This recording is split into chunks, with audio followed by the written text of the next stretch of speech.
हमारा जो विषय चल रहा है, मुक्ति के जो 5 साधन बताए गए हैं, उन 5 साधनों में परसों और कल 2 वीडियो में हमने 3 साधनों की चर्चा कर चुके हैं।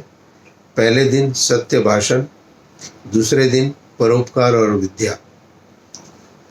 अब आज जो है हम अंतिम, हमारा जो है 31 जुलाई का ये अंतिम सत्र है, और इस सत्र में हमें जो अंतिम 2 साधन है उन साधनों पर हम चर्चा करेंगे।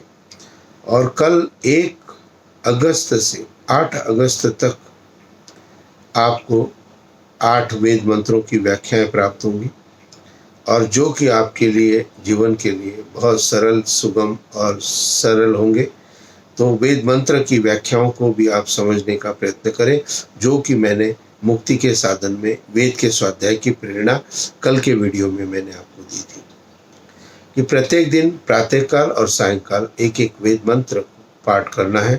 डायरेक्ट वेद से आप करें, बहुत उत्तमता है। अन्यथा सत्यार्थ प्रकाश, पतंजलि योग दर्शन या गीता या सत्यार्थ प्रकाश या ऋग्वेद आदि भाषा भूमि का कोई भी ग्रंथ आपके पास में है, ये ग्रंथ भी वेद के ऊपर आधारित है, इनका भी आप पाठ कर सकते हैं।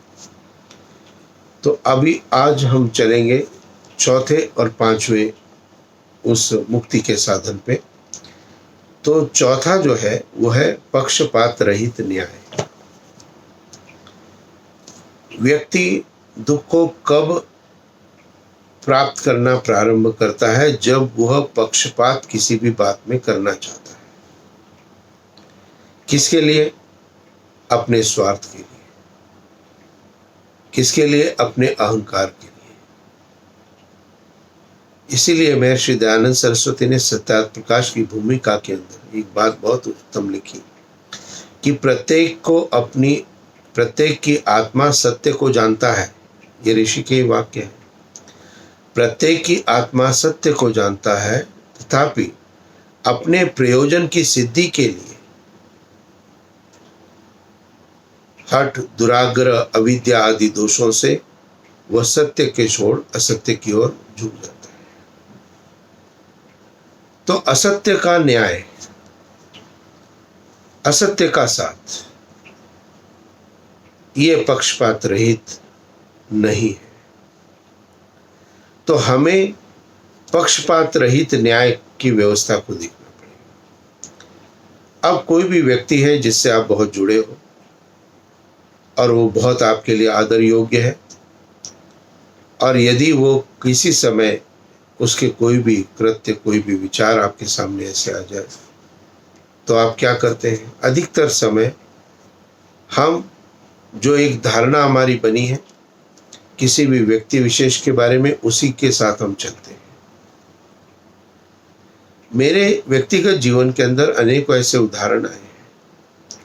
बहुत से अधिक व्यक्तियों का जिनका मैं सम्मान करता हूँ, आज भी करता हूँ, जिनका मैंने जीवन देखा है या जो मैं है, लेकिन अब 80-85 वर्ष की आयु तक जा करके उन्होंने निश्चित रूप से अन्याय का कार्य करना प्रारंभ कर दिया। वो अपनी सोच से तो न्याय कर रहे हैं, लेकिन यदि विश्लेषण करेंगे तो वो अन्याय, क्योंकि वो असत्य से जुड़ा है।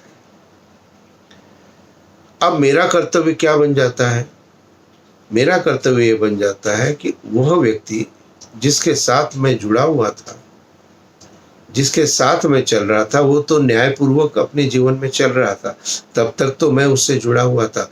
अब यदि वो अन्यायपूर्वक अपने जीवन में चलने का यदि प्रयत्न कर रहा है, तो मुझे उसका प्रतिरोध करना होगा। अधिकतर दूसरे लोग हमको प्रभावित कर जाते हैं, दूसरों के विचार हमको प्रभावित कर देते हैं, और वो विचार जो हमें दूसरे प्रभावित करते हैं, हम अपने व्यक्तिगत जीवन में उसी प्रकार से चलना प्रारंभ करते हैं। तो जहां भी कहीं आपको लगता है कि आपके कार्य में, आपके कर्म में, आपके आचरण में, आपके विचार में, आपके व्यवहार में कहीं भी पक्षपात के साथ न्याय है यदि है, तो वह मुक्ति का साधन नहीं। पक्षपात रहित जो सत्य पर आधारित है, उस व्यवस्था को आपने अपनाना है और वो आपके लिए एक मुक्ति का साधन होगा। तो इसलिए यदि आप कहीं व्यक्तिगत जीवन के अंदर अपना विश्लेषण करें, आप अपने पारिवारिक जीवन के अंदर भी यदि विश्लेषण करें और सामाजिक भी किसी संस्था से आप जुड़े हो और उस संस्था के अंदर भी यदि आप मान्य पद पर बैठे हो, तो निश्चित रूप से आपको अपने उस पद की गरिमा का ध्यान रखते हुए अपने न्याय व्यवस्था को देखना चाहिए, विचार करना चाहिए। ये नहीं पूछना चाहिए मैं सही कर रहा हूं या नहीं कर रहा हूं, मैं सही कर रही हूं या नहीं कर रही हूं। आपको दूसरे के पूछने की आवश्यकता क्यों पड़ रही है? इसलिए पड़ रही है क्योंकि आपको अपने कर्म में संशय है, और संशय इसलिए है क्योंकि पक्षपात सहित आप चल रहे हैं। तो इसलिए पक्षपात रहित जो हमारी न्याय व्यवस्था है, जिसके अंतर्गत कोई पक्षपात किसी प्रकार से नहीं होगा, वो हमारे लिए मुक्ति का यानी शाश्वत आनंद का एक उपाय होगा।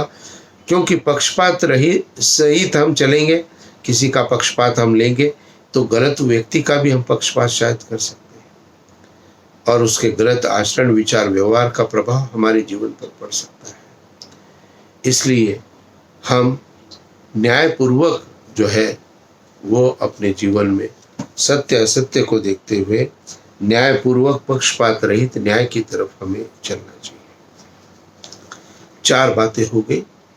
पहला था सत्य, दूसरा था परोपकार, तीसरा था विद्या और चौथा पक्षपात रहित न्याय। और चौथा और 5वां और अंतिम जो बताया है वो है धर्म की वृद्धि करने से। अब धर्म की वृद्धि करने से क्या है, हमें क्या करना है? हमें धार्मिक बनना है। अब धर्म की परिभाषा क्या है? वैसे तो धर्म के 10 लक्षण बताए गए, लेकिन यदि साधारण व्यवस्था के अंदर हम देखें कि धर्म क्या है, संप्रदाय नहीं, धर्म की चर्चा हो रही है। संप्रदाय तो अनेकों हो सकते हैं, भिन्न भिन्न मत मतांतर हो सकते हैं, लेकिन धर्म क्या है? क्यों कहा गया है कि धार्मिक बनना है? किसके लिए? मुक्ति के लिए, ईश्वर के आनंद की प्राप्ति के लिए। तो धर्म की जो परिभाषा यदि हम संक्षेप में यदि विचार करें तो हम देखते हैं धर्म की ये परिभाषा सार्थक प्रतीत होती है कि जो सत्य है वह धर्म है और जो असत्य है वो अधर्म है। अब कोई भी व्यक्ति सत्यतापूर्ण अपने जीवन को बनाता है तो उसका जीवन धार्मिक होगा, और कोई भी व्यक्ति सत्य असत्य को दोनों को लेके चल रहा है तो उसका व्यक्तिगत जीवन धर्म और अधर्म दोनों से मिला जुला होगा। और जो व्यक्ति केवल मात्र असत्य के साथ अपने जीवन में चल रहा है वो व्यक्ति कभी भी धार्मिक नहीं हो सकता है। और धार्मिक न होने के कारण क्या है? वो अपने जीवन में उस यथार्थ सत्य यानी ईश्वरी आनंद को या मोक्ष या मुक्ति के उस प्रक्रिया के अंदर वो अपनी स्थिति को स्पष्ट नहीं कर सकता। और जैसे मैंने मुक्ति कब प्राप्त होगी, ये मेरा पहला वीडियो था, उसके बाद 3 वीडियो मुक्ति के साधन के हो गए। तो मुक्ति ये एक जन्म का विषय नहीं, इस बात को भी आपको ध्यान रखना है। और वर्तमान जन्म ही हम जानते हैं, इस बात को भी ध्यान रखना है। तो कर्म भी शुद्ध और पवित्र कैसे करेंगे? ये सारी चीजें कब करेंगे? अगले जन्म में नहीं, वो तो हमें पता नहीं हमारा क्या होगा। पिछले जन्म में हमने किया क्या? हाँ, हमने किया क्योंकि हमें तो अच्छे माता पिता मिले, संस्कारी परिवार मिला, क्योंकि हमारे अच्छे कर्म थे। तो हमारी जो धार्मिकता हमारे पूर्व जन्म में थी, जिस धार्मिकता के कारण बचपन के अंदर एक अच्छे माता पिता के परिवार में मेरा जन्म हुआ, एक धनाढ्य परिवार के अंदर यदि आपका जन्म हुआ है, एक संपन्न सुख सुविधाएं संपन्न आपको बचपन से यदि प्राप्त हुई, इसका अर्थ है आपका जीवन पिछले जन्म के अंदर धार्मिकता से परिपूर्ण था, सत्य से पूर्ण था। लेकिन यदि वर्तमान परिस्थितियों के अंदर हम किसी संगति से, क्योंकि व्यक्ति जो सत्य को छोड़ असत्य में कब परिवर्तित होता है, वह अपनी संगति के कारण। व्यक्ति जो धार्मिक है वह अधर्म की तरफ कब प्रवृत्त होता है, वो संगति के कारण होता है। इसलिए संगति यानी कि साथ किसके साथ है, किसके विचार आपको प्रभावित कर रहे हैं, किसकी बातें आपको प्रभावित कर रही हैं, ये बहुत महत्वपूर्ण है। इसलिए यदि किसी गलत व्यक्ति के प्रभाव में आ रहे हैं तो आप धार्मिकता से दूर हो रहे हैं, क्योंकि आपके अंदर संशय है कि मैं ठीक कर रहा हूं, कर रही हूं या नहीं। यह संशय इसलिए है क्योंकि आप धर्म पर नहीं चल रहे। तो आप अपने जीवन को धार्मिकता की तरफ ले जाने का प्रयत्न करें। क्योंकि धर्म यानी सत्य, यह भी एक आवश्यक सत्य है हमारे मुक्ति के साधनों में। इसलिए जितनी भी धार्मिक प्रक्रियाएं हैं, स्वाध्याय है, ध्यान है, ईश्वर का उपासना है, ईश्वर की स्तुति प्रशंसा करना है, ईश्वर से प्रार्थना करनी है, ये सभी चीजें जो हम धार्मिकता के अंदर क्रियाएं करते हैं, धार्मिकता के अंदर अधर्म व्यक्ति इन बातों में प्रवृत्त नहीं होगा, लेकिन जो धार्मिक व्यक्ति होगा इन सभी क्रियाओं को करेगा और इन सभी क्रियाओं का लाभ उसके अंतरात्मा के अंदर ईश्वरीय आनंद के रूप में उसे प्राप्त होना प्रारंभ हो जाएगा। तो इसलिए यदि हम चाहते हैं कि हम मुक्ति की तरफ प्रस्थान करें, हम ईश्वरीय आनंद, तो हमें ये बात ध्यान रखनी चाहिए कि वर्तमान जीवन में हमें प्लस माइनस करना है, और उत्तमता होती है यदि, और पूर्णतः प्लस करने का यदि हम प्रयत्न करते हैं, जो कुछ माइनस हो गए उसको भूल जाइए, छोड़ दीजिए। आगे की योजनाएं बहुत अधिक मत बनाइए। आप अपने वर्तमान को धार्मिकता में डालने का प्रयत्न करें, वर्तमान में सत्यता के अंदर डालने का प्रयत्न करें, वर्तमान को परोपकार के अंदर डालने का प्रयत्न करें। मैं आगे ऐसा करूंगा, वो आपको पूर्णता नहीं देगा, लेकिन वर्तमान में जो आप कर रहे हो वो आपको पूर्णता दे रहा है। इसलिए आपको यदि सुधारना है, अपना सुधार करना है यदि आपका अपना, और आपको अपने जीवन में उन्नति के पथ पर यदि आगे बढ़ना है, आपको विचार करना है कि हम मुक्ति की तरफ, ईश्वरीय आनंद की तरफ मुझे बढ़ना है, तो आपको अपने वर्तमान को सुधारना पड़ेगा। यदि आपने अपने वर्तमान के अंदर सुधार की प्रक्रिया को प्रारंभ किया तो आपका भविष्य ठीक हो जाएगा, और जब भविष्य ठीक होगा तो वर्तमान के और भविष्य के जो फल है वो भी ठीक होना प्रारंभ हो जाएंगे। तो भविष्य में जब हम पहुंचेंगे तब हम किसका ध्यान करेंगे? हम वर्तमान का ध्यान करेंगे।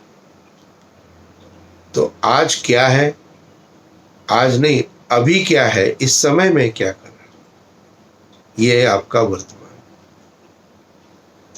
वर्तमान में जो कर रहे हो, चाहे वो मन से कर रहे हो, चाहे वाणी से, शरीर से, वर्तमान को शुद्ध और पवित्र करना पड़ेगा। और यदि आपका वर्तमान शुद्ध और पवित्र और धार्मिक होना प्रारंभ हो गया तो निश्चित रूप से आपका भविष्य सफल होगा, आपकी भविष्य की सारी योजनाएं पूर्णता को प्राप्त होगी, आप उस धार्मिकता के आनंद को भी प्राप्त करना प्रारंभ करेंगे।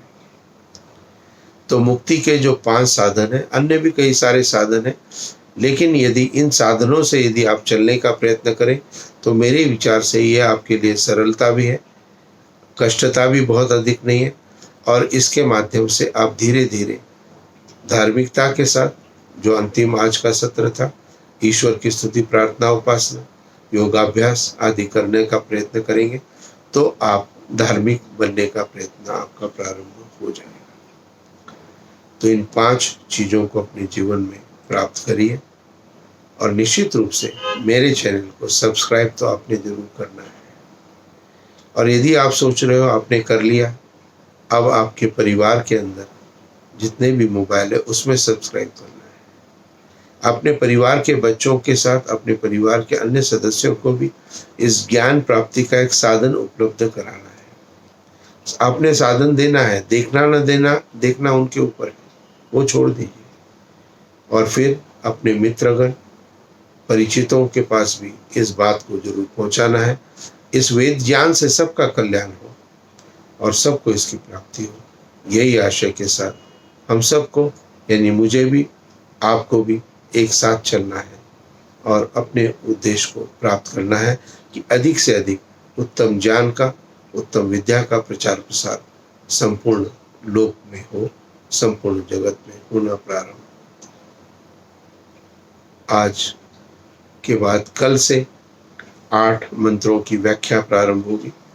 मंत्र व्याख्या कैसे समझनी है, किस प्रकार से हमें मंत्र का पाठ को समझना है, ये मेरे कल से प्रारंभ होगा।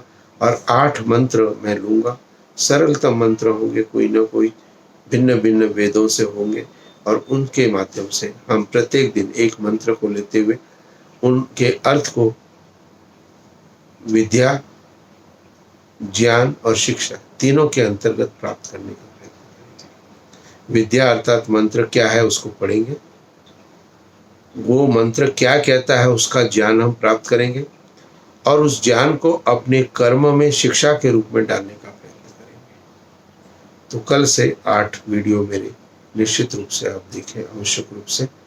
आपके लिए ईश्वर से प्रार्थना करता हूँ कि ईश्वर आपका कल्याण करे। इति ओम शांति शांति शांति।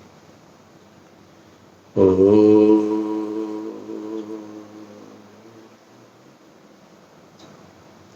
शांति शांति शांति।